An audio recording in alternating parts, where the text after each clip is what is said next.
नजर डालते हैं अब तक की अहम तरीन खबरों पर। हीट वेव क्या है, उससे कैसे बचा जा सकता है और इसकी अलामात।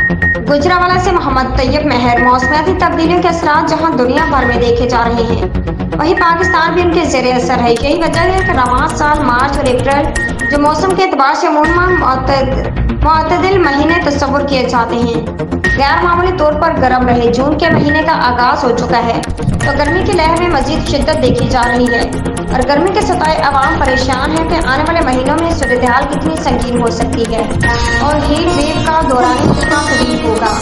मुल्क भर के कई इलाके शदीद गर्मी की लपेट में आकर अभी गर्मी की शिद्दत के महीने यानी जून के बाद जुलाई और अगस्त के महीने आने बाकी हैं। ऐसे में इस तपती जानलेवा लू धूप और हीट वेव से बचने और इसका मुकाबला करने के लिए चंद मिनट मुस्बत आसाद अपनाकर गर्मी के मुज़र असरात से बचा जा सकता है।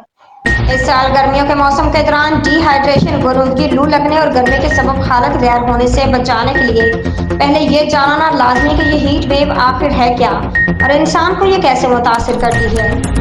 हीट वेव क्या है? जब किसी इलाके, शहर या मुल्क में मौसमियाती तब्दीली के बायस औसत या अमूमी दर्जा हरारत के मुकाबले में कहीं ज्यादा दर्जा हरारत रिकॉर्ड किया जाए तो मौसम की इस कैफियत को गर्मी की शदीद लहर हीट वेव का नाम दिया जाता है। इसे उर्दू में हम लू कह सकते हैं। शदीद गर्मी की ये लहर एक दिन से लेकर कई रोज और हफ्तों तक जारी रह सकती है। ऐसा मौसमियात की पेशगोई के मुताबिक इस साल गर्मी औसत दर्जा हरारत से कई दर्जे ज्यादा पड़ने का इम्कान है।